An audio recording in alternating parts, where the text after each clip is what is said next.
The Nexus Academy floated in the void between three star systems, its crystalline spires catching the light of distant suns. For 200 cycles, it had served as the premier educational institution for the Galactic Cooperative, where the brightest young minds from 47 species came to learn advanced sciences, diplomacy, and interspecies relations. Professor Vex High's morning lecture hall buzzed with the typical sounds of a diverse classroom. Zephyrian students clicked their mandibles in quiet discussion, their insectoid forms hunched over data tablets. A pair of Aquarian twins floated in their mobile water tanks, tentacles gracefully manipulating holographic equations. Near the back, 3 Corvan warriors sat rigid in reinforced chairs, their rocky hides scarred from ritual combat trials. And in the third row, seemingly paying no attention to anyone, sat the human. Maya Chen had arrived at Nexus Academy 6 months ago as part of the first human exchange program. The Galactic Cooperative had only recently made contact with Earth, and the humans were still considered a curiosity by most species. They were from what the xenobiologists classified as a Class 12 Deathworld, a planet so hostile that most civilized species would die within hours of landing. But looking at Maya, it was hard to believe she came from such a dangerous place. She appeared deceptively fragile, with smooth, pale skin, dark hair tied back simply, and clothing that looked almost primitive compared to the advanced materials worn by other students. She never spoke unless asked a direct question, completed her assignments with quiet efficiency, and had earned grudging respect from her professors for her quick grasp of complex subjects. What her classmates didn't know was that Maya had grown up in the Australian outback, where she'd learned to survive everything from venomous snakes to flash floods before she was 10 years old. The Galactic Cooperative's first contact teams had been amazed to find humans thriving on a planet where the very air carried toxic spores. The water teemed with deadly microorganisms, and the weather could shift from freezing to boiling within hours. Professor Vex's High, a tall Etherian with translucent blue skin, was explaining the finer points of quantum harmonics when the disturbance began. Kralthek, a young Corvan noble, had been growing increasingly frustrated with what he saw as preferential treatment given to the primitive human. His species valued strength above all else, and he couldn't understand why this weak-looking creature was praised for academic performance when she clearly lacked any real power. The breaking point came when Professor Vex High assigned Maya to lead a group project on defensive strategies. Kralthek's growl rumbled through the chamber as his rocky features twisted with rage. "This is unacceptable," he snarled, rising from his seat with surprising speed for such a large being. "Why should we follow orders from a soft flesh who has never known true combat?" The classroom fell silent. Professor Vex High's large eyes widened in alarm as Kralthek reached for his ceremonial blade. Corvan students were permitted to carry their traditional weapons as part of their cultural heritage, but they were bound by strict honor codes never to draw them except in formal challenge. Maya looked up from her notes for the first time that morning, her dark eyes taking in the situation with calm assessment. Around her, other students were already backing away. The Zephyrians buzzed with panic, their wing cases clattering. The Aquarians had retreated to the far corners of their tanks. Even the usually brave Stellarian students had moved behind their desks. "You dare ignore me, human." Kralthek's voice boomed as he fully unsheathed his blade. The weapon was nearly 3 feet long, curved and etched with ritual markings that seemed to glow with inner fire. "I challenge your right to lead anything.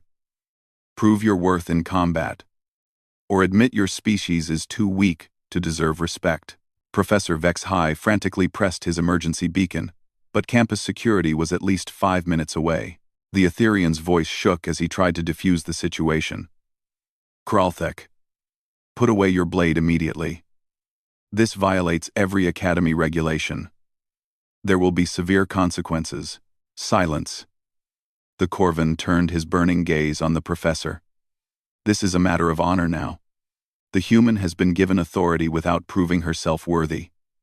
By Corvan law, I have the right to test her strength." Maya set down her stylus and closed her notebook with deliberate care. She looked at Kralthek with the same expression she might use to study an interesting insect. "You're disrupting class." The simple statement sent a ripple of disbelief through the room. Here was a being nearly 3 times her size, from a warrior culture, holding a weapon capable of cutting through most known materials, and her only concern was about the lesson being interrupted. Kralthek's massive frame shook with rage. "You mock me? I hold death in my hands, and you worry about your pathetic studies?" Maya stood up slowly, her movements casual and unhurried. She was barely 5.5 feet tall, making her look like a child next to the 8-foot Corvan. "Actually, you're holding a pretty basic blade. Nice craftsmanship, though. Is that titanium carbide alloy? We had something similar back home." The Corvan's eyes narrowed dangerously. "You know nothing of Corvan steel, human. This blade has tasted the blood of 100 enemies." "Impressive," Maya said, and she actually sounded like she meant it. "But you're still disrupting Professor Vexhi's lesson on quantum harmonics." "That's pretty rude." Kralthek let out a roar that shook the walls. He raised his blade high, its edge gleaming under the chamber lights. "Enough! Face me in combat or be marked as a coward before all these witnesses." Maya tilted her head slightly, considering. "Okay, but I don't have a weapon." "Then you will die quickly," Kralthek snarled, stepping forward. Maya reached into her bag and pulled out something that made several students gasp in confusion. It was a simple wooden ruler, the kind used for basic measurements, perhaps 12 inches long and completely unremarkable. "Will this work?" she asked, holding it up like she was genuinely seeking approval. The classroom erupted in shocked whispers. The Zephyrian's clicking became frantic.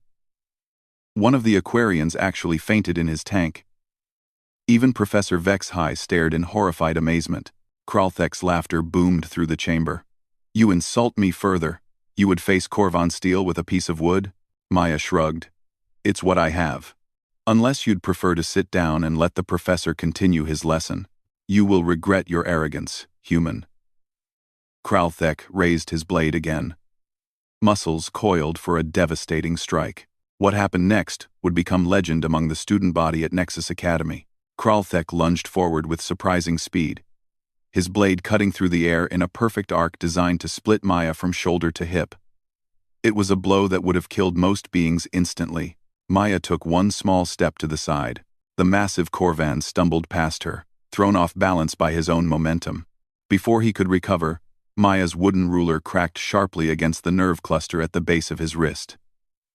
The blade clattered to the floor. As Kralthek's fingers went instantly numb, he spun around with another roar, swinging his massive fist in a backhand that could have crushed Maya's skull. She ducked under it and stepped forward, the ruler tapping precisely against his knee.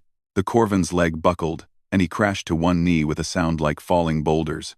Kralthek tried to grab her with his good hand, but Maya was already behind him. The ruler struck twice more, quick, sharp taps against specific points on his neck and shoulder.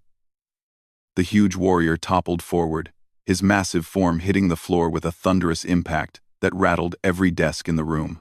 The entire sequence had taken less than 10 seconds. Maya looked down at the immobilized Corvan, who was conscious but unable to move anything except his eyes. "Nerve clusters," she explained to the silent classroom. "Humans had to learn anatomy pretty well, since our planet kept trying to poison, bite, or claw us. You learn where to hit things to make them stop moving." She walked over to where Kralthek's blade had fallen and picked it up, examining it with genuine interest. "This really is nice work. The balance is perfect, and the edge is incredibly sharp. Your smiths know what they're doing." She set the weapon carefully on Professor Vexhi's desk, then returned to Kralthek. With precise finger pressure on the right spots, she restored movement to his limbs. The Corvan slowly pushed himself to his feet, his expression cycling through confusion, rage, and something that might have been respect. "How?" was all he managed to say. Maya returned to her seat and opened her notebook again. "Back home, pretty much everything wanted to kill us. You learned to fight, or you didn't survive long enough to have children. We had things called spiders that could kill you with one bite, snakes that could crush your bones to powder, and fish that could electrocute you, plus diseases, poisonous plants, extreme weather, and about 1,000,000 other things, trying to end your life every single day." She looked up at Kralthek with those calm, dark eyes. "The thing about growing up on a Deathworld is that you get really good at staying alive. And sometimes, That means knowing exactly how to stop something that's trying to hurt you. Representing, and the 42 hard. The Corvan stared at her for a long moment, then slowly retrieved his blade. Instead of sheathing it immediately, he held it out to her, hilt first. I offer you the warrior's honor. You have proven your strength. Maya looked at the weapon. Then at him. Thanks. But I'm not really into the whole warrior thing. I just want to study quantum harmonics, and maybe learn about galactic engineering. But I appreciate the gesture. She looked around the classroom, noting the shocked faces of her fellow students. Also, Kralthek, you might want to ice that knee. I had to hit it pretty hard to drop someone your size. Professor Vexhai cleared his throat nervously, his voice barely steady. Yes, well, perhaps we should. Continue with the lesson? Maya nodded eagerly. Great. I was really interested in that part about quantum field manipulation. Can you go over the harmonic frequency calculations again? The professor began speaking again, but his words seemed to float over a classroom full of students who couldn't take their eyes off the small human girl who had just defeated a Corvan warrior with a wooden ruler and then asked to get back to math problems. In the back of the room, a Zephyrian student made a note in his personal journal. Day 847 of human observation. Previous assumptions about human physical capabilities appear to have been significantly underestimated. Recommend immediate review of Deathworld classification protocols.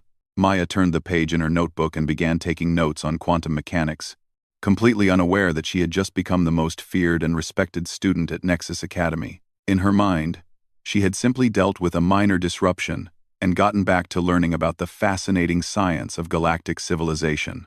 The afternoon's lessons would be talked about for years to come, but Maya Chen was already thinking about her next class, advanced biochemistry. She had some ideas about Earth's extreme bacterial cultures that might revolutionize galactic medicine. After all, she hadn't come to Nexus Academy to fight, she'd come to learn. News of the classroom incident spread through Nexus Academy faster than a quantum transmission. By evening, every student, professor, and administrator knew the story of how the human exchange student had defeated a Corvan warrior with nothing but a wooden ruler. Maya, meanwhile, was completely oblivious to her newfound fame. She spent the afternoon in the library, cross-referencing Earth's atmospheric composition with standard galactic breathing mixtures, trying to understand why other species needed such complex life support systems. The revelation that most civilized worlds had naturally breathable atmospheres was fascinating to someone who'd grown up wearing protective masks during dust storms. Dr. Zilneth, the Academy's head of xenobiology, found her there 3 hours later, surrounded by towering stacks of research data. Miss Chen? The Valdorian professor's forearms gestured nervously, her feathered crest fluffed with anxiety. Might I have a word? Maya looked up from a particularly interesting paper about atmospheric nitrogen processing. Of course, Professor. Is this about my biochemistry assignment? I know it's not due until next week. But I had some ideas about extremophile bacteria that might. This is about what happened in Professor Vexhai's class today. Doctor? Zilneth settled into the reinforced chair across from Maya, her large amber eyes studying the human with new intensity. Kralthek is in the medical wing. His nervous system is still recovering from what you did to him. Maya frowned, genuine concern crossing her features. I didn't hit him that hard. The nerve disruption should have worn off after an hour or two. Is he okay? He's physically fine, Doctor. Zilneth assured her quickly. But Miss Chen, what you did. Kralthek is a third-degree combat master. His people have been warriors for millennia. He's defeated opponents twice his size in formal combat. And you incapacitated him in seconds with a piece of wood. It was just pressure points, Maya said, looking genuinely puzzled by the professor's reaction. Basic anatomy. Every human learns this stuff by the time they're 15. You have to know how to stop something that's trying to hurt you. Dr. Zilneth leaned forward, all 4 hands clasped tightly. Miss Chen, in my 40 years of studying interspecies biology, I have never encountered anything like what you demonstrated today. The precision required to target nerve clusters through Corvan hide, the speed of your reactions, the tactical awareness. These abilities far exceed anything in our databases about human capabilities. Maya tilted her head, the same way she had when facing Kralthek. What's in your databases? Standard Deathworld adaptations, enhanced immune systems, improved toxin resistance, slightly increased bone density. The usual evolutionary responses to hostile environments. The professor's crest flattened with embarrassment. We assumed humans were fragile beings who survived through tool use and group cooperation. We are fragile, Maya said matter-of-factly. That's why we had to get good at fighting. Everything on Earth is stronger than us, faster than us, has better teeth or claws or venom. We survived because we learned to think faster and hit exactly the right spots to even the odds. The conversation was interrupted by a soft chime from the library's announcement system. Attention all students. Due to recent security concerns, all interspecies sparring sessions and cultural combat demonstrations are suspended until further notice. Thank you for your cooperation. Dr. Zilneth's feathers rustled with what Maya was learning to recognize as Valdorian distress. Miss Chen, I need to ask you something, and please understand this comes from genuine scientific curiosity. How many humans have capabilities similar to yours? Maya considered the question seriously. Pretty much all of us? I mean, I'm nothing special back home. My little brother could probably do better in a real fight. He's got faster reflexes, and he spent more time in the bush than I did. The professor's amber eyes widened. Your younger sibling is more capable than you?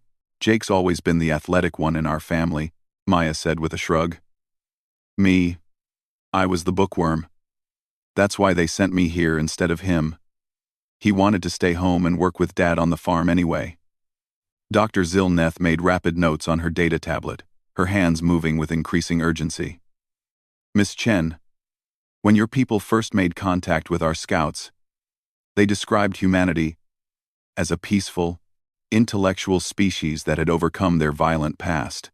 Maya laughed, a sound that made the professor's crest stand up in alarm. Well, they weren't wrong about the peaceful and intellectual parts. We don't fight each other much anymore, but overcoming violence? That's not really possible when you live on Earth.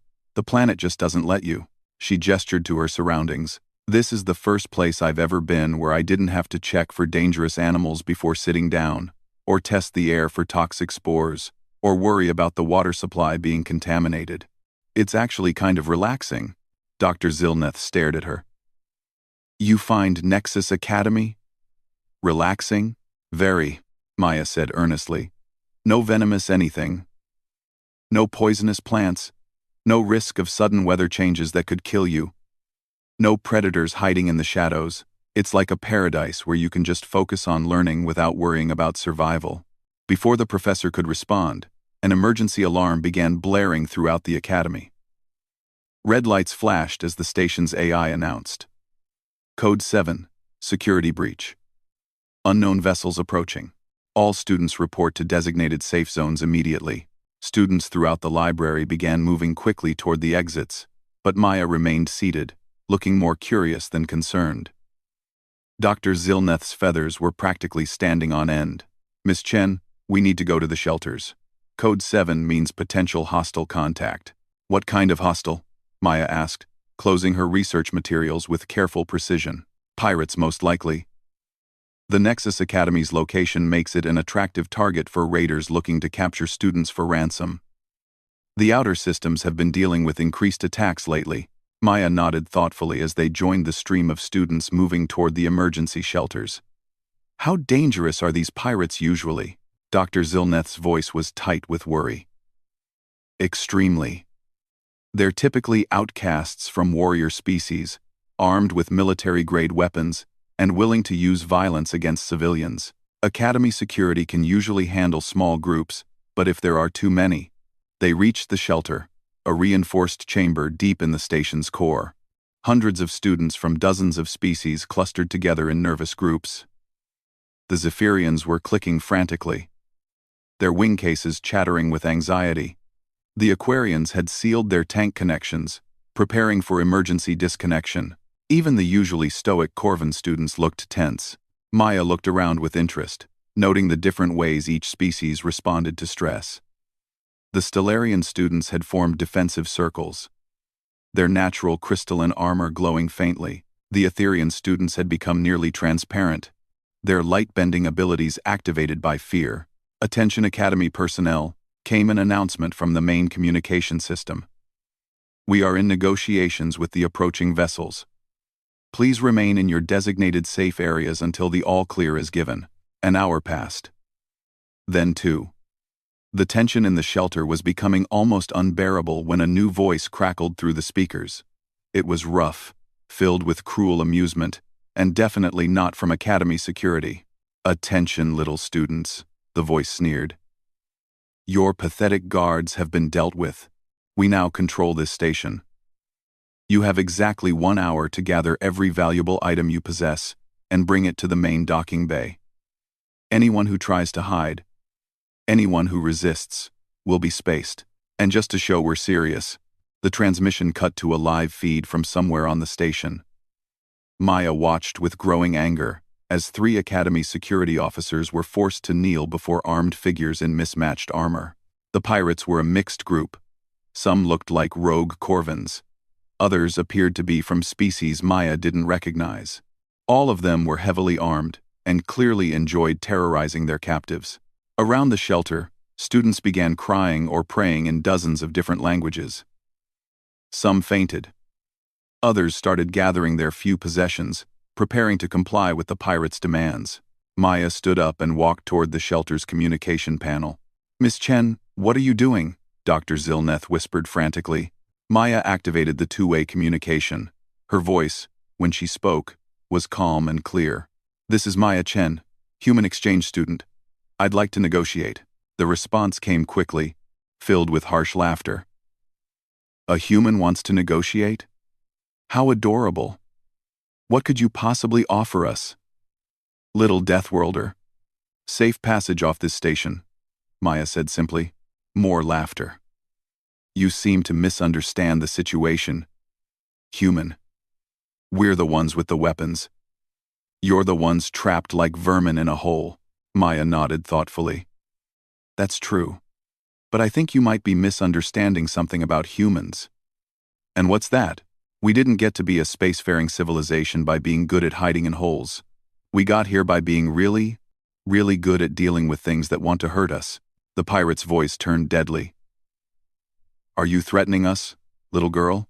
I'm offering you a chance to leave peacefully before you find out what a human does when their friends are in danger," Maya said, her voice still perfectly calm. "Because here's the thing about Deathworlders. We don't just survive hostile environments. We thrive in them." She looked around the shelter, meeting the frightened eyes of her fellow students.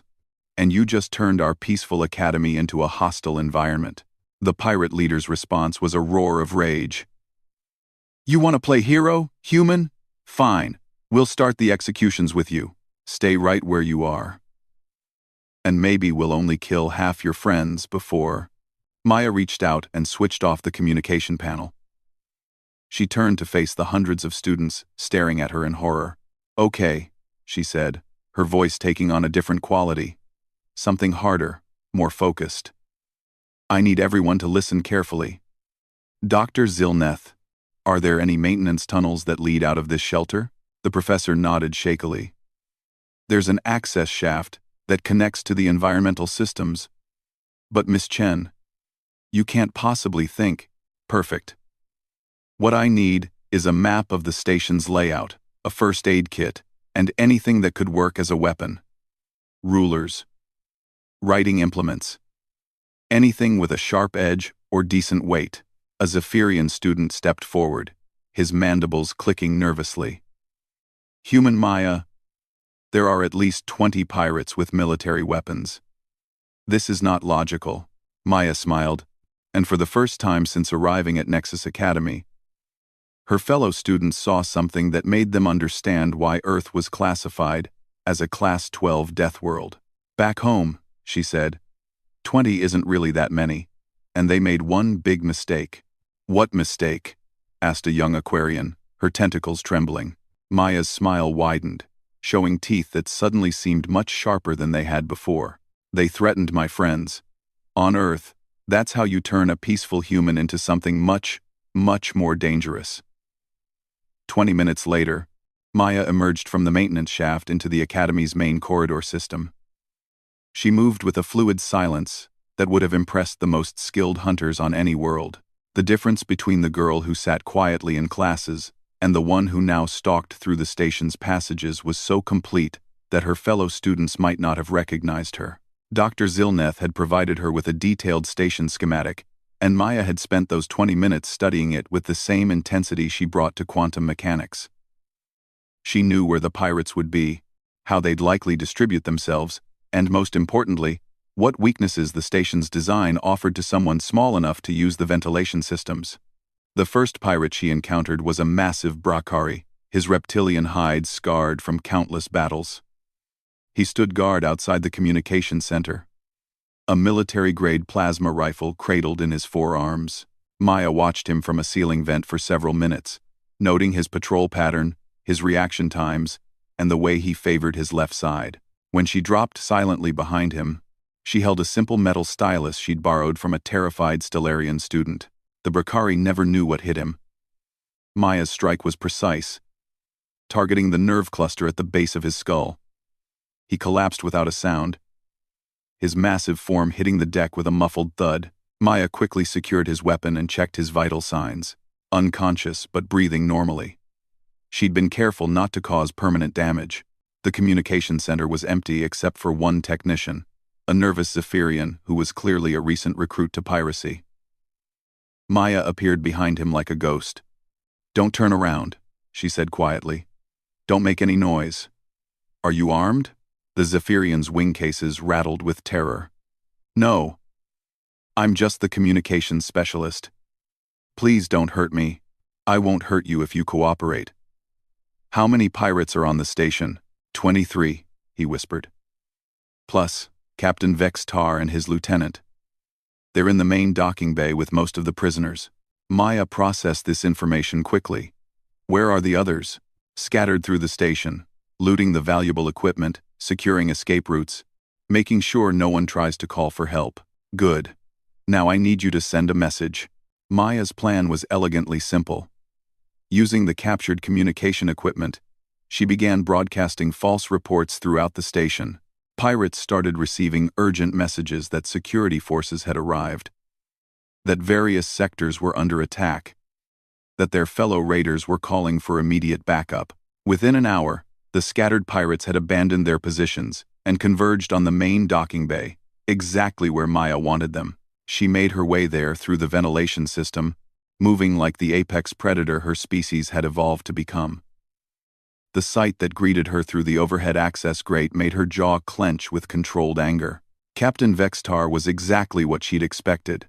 A massive Corvan exile, his ritual scars telling a story of dishonor and banishment. His crew had forced all the captured Academy personnel into the center of the bay, surrounding them with weapons while they stripped the station of anything valuable. Maya counted 24 pirates in total, all armed with military-grade equipment. They'd positioned themselves in a rough circle around their prisoners, making rescue appear impossible. Any direct assault would result in massive casualties among the hostages. But Maya wasn't planning a direct assault. She began with the lights. The first section went dark without warning. In the sudden darkness, Maya dropped through a ceiling panel and eliminated 3 pirates with clinical efficiency. By the time emergency lighting activated, the 3 were unconscious, and their weapons had vanished. "What was that?" Vex Tar roared, his voice echoing through the bay. "Report. Section 7 just went dark," one of his subordinates called back. "Korik's team isn't responding. Probably a power fluctuation," another pirate suggested, but his voice held uncertainty. Maya was already moving to her next position. The second set of lights went out 3 minutes later, taking 4 more pirates with them. This time, there was no mistaking the pattern. "We're being hunted," whispered a Brakari warrior, his plasma rifle shaking in his hands. Vextar's response was to grab Dr. Zilneth and press his blade to her throat. "Show yourself, coward! Face us like a warrior, or I'll start killing hostages." Maya's voice echoed from the darkness above, seeming to come from every direction at once. Let them go, and I'll consider it. One pathetic human thinks she can challenge my entire crew? Vextar laughed, but there was an edge of nervousness in it. How many of my people have you killed? Deathworlder? None, Maya said, and her voice was closer now. They're all alive. Unconscious, but alive. Your weapons are gone, but they'll wake up in a few hours with headaches and wounded pride. This was somehow more terrifying than if she'd been killing them. The pirates began looking nervously at the shadows, realizing that this small human could eliminate them at will but was choosing not to. Enough games, Vextar bellowed. He raised his blade higher, ready to strike down the helpless professor. Maya dropped from the darkness directly onto his back. What followed was less a fight than a demonstration. Vextar was a skilled warrior, trained in dozens of combat forms, enhanced by cybernetic implants, and armed with weapons that could cut through starship armor. Maya was a 19-year-old college student with a metal stylus and a ruler she'd picked up from the classroom floor. It wasn't even close.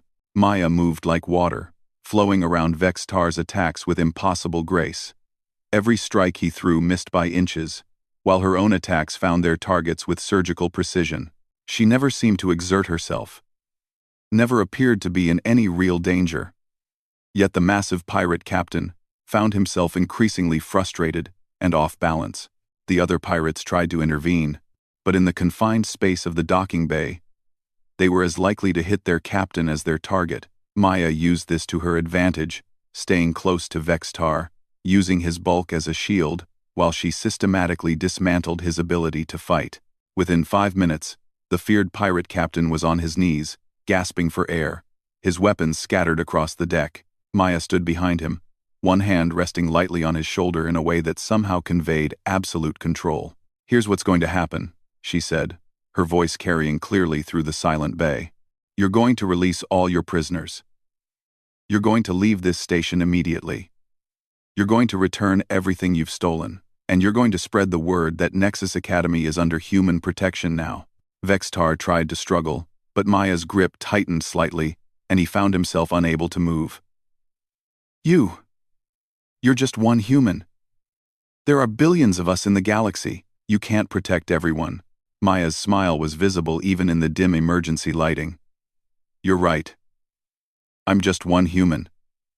But here's the thing about my species. We tend to stick together. And when someone threatens our friends, our family, our students, well, let's just say you don't want to find out what happens when humans decide you're a problem that needs solving. She gestured to the unconscious pirates scattered around the bay. This was me being gentle. This was me trying not to hurt anyone because I don't like violence. But back home, we have a saying. Don't start fights, but always finish them. She looked directly at Vextar, and he saw something in her dark eyes that made his blood run cold. You started this fight when you threatened innocent students. If you ever come back, if any of you ever threaten this academy or its people again, I'll finish it. And trust me, you really don't want that. The remaining pirates didn't need further convincing. They gathered their unconscious comrades and retreated to their ships with remarkable speed. Leaving behind everything they'd stolen, Vextar was the last to go, supported by 2 of his crew, still barely able to walk from whatever Maya had done to his nervous system. As their ships disappeared into hyperspace, Maya finally allowed herself to relax. She sat down heavily on the deck, the adrenaline finally leaving her system. Around her, the freed hostages stared in amazement. Miss Chen, Dr. Zilneth said, her voice shaky with relief and awe. That was extraordinary. Maya looked up at her professor with tired eyes. That was Tuesday back home. Minus the space pirates, plus a few more venomous creatures. Kralthek, who had been among the captured students, approached slowly. His massive frame seemed somehow smaller as he knelt before the human girl. I owe you my life, Maya Chen. We all do. You don't owe me anything, Maya said, struggling to her feet. You're my classmates. That makes you family, and nobody messes with family. Over the following days, Word of the incident spread throughout the Galactic Cooperative. The story grew with each telling. A single human student defeating an entire pirate crew, protecting hundreds of innocent civilians, showing mercy even to her enemies. The Cooperative's High Council called an emergency session to discuss humanity's application for full membership. Species that had been dismissive of the primitive Deathworlders suddenly began reviewing their opinions. Military strategists started wondering what a human-trained security force might be capable of. But Maya remained blissfully unaware of these galactic political implications. She was back in her favorite spot in the library, working on her quantum mechanics assignment and trying to understand how gravity manipulation technology worked. Dr. Zilneth found her there a week later, still surrounded by research materials. Miss Chen, I have news. The cooperative has fast-tracked humanity's membership application. You're being offered a full scholarship to continue your studies here, and there are already requests from a dozen species wanting to establish exchange programs with Earth. Maya looked up from her calculations with genuine confusion. Why? I appreciate the scholarship. But what changed? Dr. Zilneth settled into her chair, all four hands folded carefully. Miss Chen, you've given us a new perspective on what it means to be civilized. We always assumed that peaceful species had outgrown violence, that intelligence meant leaving our primitive survival instincts behind. She gestured to Maya's research materials. But you've shown us something different. You've shown us that sometimes the most civilized response to violence is to be better at it than your enemies, that protecting others, showing mercy to defeated foes, and pursuing knowledge are not signs of weakness. They're signs of strength. Ransi, Maya considered this seriously. We had a saying back home. Speak softly and carry a big stick. I guess humans just learned to be their own big stick. Indeed. Dr. Zilneth agreed. And now, every species in the galaxy knows that humanity is a people you want as your friends, not your enemies. Maya nodded and returned to her calculations. That's nice. Professor, could you help me understand this equation about tachyon field manipulation? I think there might be applications for faster-than-light communication that nobody's considered yet. As Dr. Zilneth began explaining the complex mathematics, she marveled once again at this remarkable human. Maya had single-handedly changed the balance of galactic politics, earned her species a place among the stars, and become a legend told across 47 worlds. And all she really wanted to do was learn about quantum physics. Outside the library windows, the stars beckoned with infinite possibilities. Humanity had officially joined the galactic community. But Maya Chen was already looking beyond what was known, beyond what was safe, toward discoveries that waited in the dark between the stars. After all, she was human. Exploration and discovery were in her blood, along with the absolute determination to protect anything and anyone she considered family. The galaxy would never be the same.